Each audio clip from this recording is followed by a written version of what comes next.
수학의 기초를 단단히 하는데 집중해 주세요. 자, 많은 문제를 풀어보는 것도 중요하지만 자신 있게 푸는 몇 문제가 더 소중할 수 있습니다. 풀이가 약한 친구들이라면 문제를 소리내서 이렇게 설명해 보는 것도 수학을 시작하는 좋은 방법이 될 수 있을 겁니다.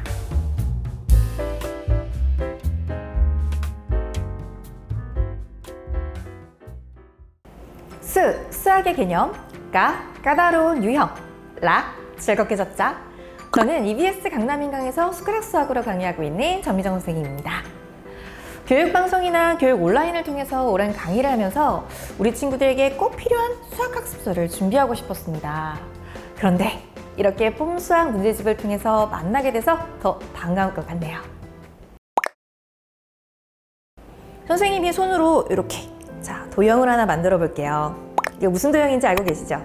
자, 6살, 7살 아이에게 이 도형은 동그라미 모양입니다.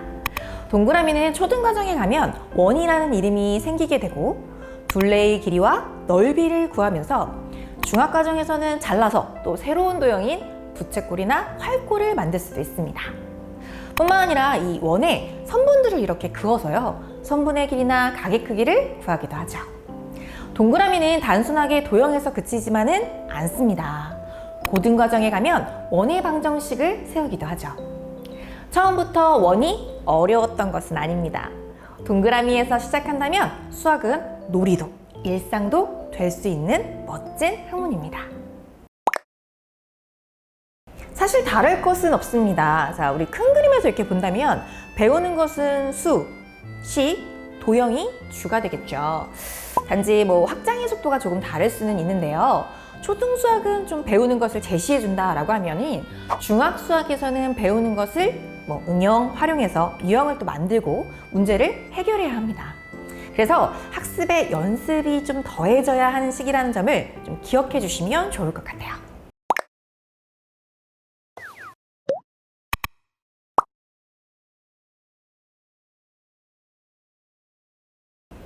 초등 저학년 때는 부모님께서 계획해 주시는 대로 학습을 보통 진행을 하죠. 근데 이게 초등 고학년이 시작이 되면서 학습의 양도 많아지고 또 내용도 어려워지기 때문에 계획대로 학습을 하는 것이 사실상 어렵습니다.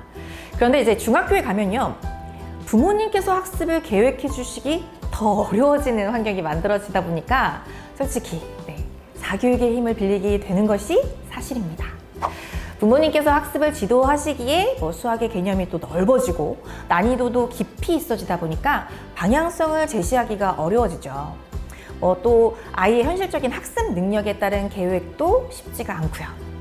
이럴 때는요, 무분별한 진도보다는 적절하고 꾸준한 실천 가능한 계획으로 학습을 시작하는 것이 좋으면서 또 고학년이 되면서 습관으로 자리 잡아갈 수 있게끔, 그리고 자기주도적 학습으로 시작할 수 있게끔 해주는 것이 이 중학교 수학 학습까지 연결할 수 있는 좋은 방법이 될 겁니다.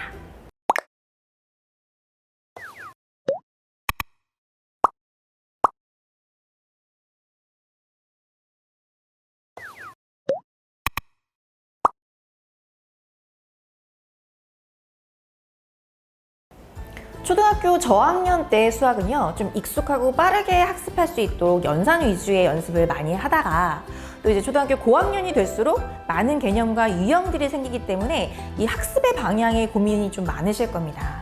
자, 이때 문제풀이 연습을 아주 조금만 좀 늘려주는 것이 중요하고요. 중학교에 가서도 마찬가지이긴 한데요, 이 심화 문제와 같은 어려운 문제를 다루게 되다 보니까 이 많은 문제와 이 적은 학습 시간 사이에서 고민을 하게 되는 것 같아요.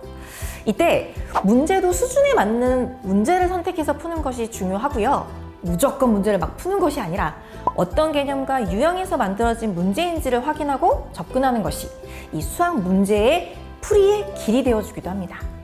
또한 이 많은 양의 문제를 푸는 것보다 이 각 문제마다 충분한 시간을 두고 서서 답 못 내도 되거든요. 자, 답을 내지 못하더라도 풀이에 스스로 접근하는 연습이 필요합니다. 자, 이러한 것은 고등수학에서 요구되는 수학학습 방법이기 때문이죠.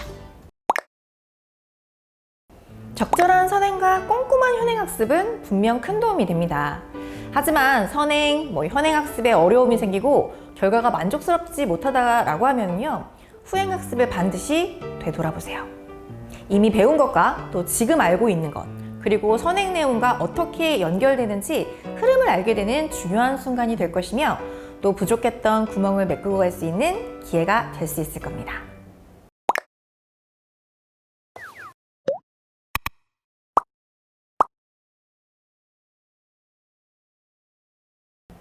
선행은 사실 능력입니다.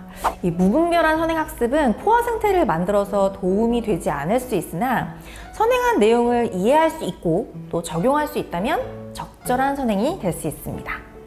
현행학습만으로도 충분히 학습을 유지할 수 있으나 심화 문제나 다음 학기 학년의 문제를 학습할 수 있는 친구들이라면 사실 선행학습의 진도의 양은 딱히 정할 필요는 없다라고 생각이 돼요.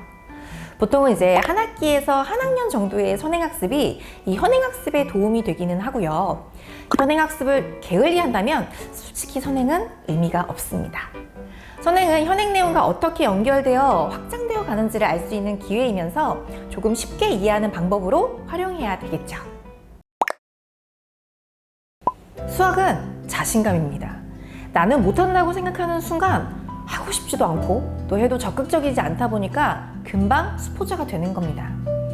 수학에 자신감을 심어줄 수 있도록 좀 적절한 수준에 맞는 학습을 하는 것을 추천드리고요. 결국 최상위 한두 문제를 제외하고 나머지 문제는 기초적인 문제나 필수 유형에서 다뤄지기 때문에 적절한 수준별 학습으로도 사실 충분히 유지할 수 있습니다. 그리고 이러한 자신감은 중고등학교 과정을 지나면서 또 스스로 헤쳐나갈 수 있는 자기주도적 학습으로 이어질 수 있을 거고요. 수학은 단단한 기초력을 기반으로 다양한 문제를 스스로 해결해 나가는 능력을 가장 중요시하기 때문입니다. 사실 수학은 반전의 학문입니다. 중학교 때든 고등학교 때든 늦었다라고 생각하는 시기라 하더라도요, 시작만 한다면 절대 배신하는 법이 없죠. 수학은 답이 또 정해져 있고 답을 내는 방법이 하나가 아니기 때문에 학습만 시작한다면 분명하게 따라잡을 수 있습니다. 단지 좀 늦게 시작한 만큼 따라가기 위해서 더 많은 시간과 노력이 필요하기 때문에 아무래도 망설이는 것 뿐이겠죠. 수학은 지금 시작해도 충분히 할 수 있습니다. 수학의 기초를 단단히 하는데 집중해 주세요. 많은 문제를 풀어보는 것도 중요하지만 자신 있게 푸는 몇 문제가 더 소중할 수 있습니다. 풀이가 약한 친구들이라면 문제를 소리내서 이렇게 설명해 보는 것도 수학을 시작하는 좋은 방법이 될 수 있을 겁니다. 사실 우리도 지금의 아이들이 겪는 과정을 이미 겪었습니다. 수학은 그동안 달라진 것이 없어요. 단단한 기초와 꾸준한 학습이 기본이 되어주고 할 수 있다는 자신감이 아주 큰 도움이 되어줄 겁니다.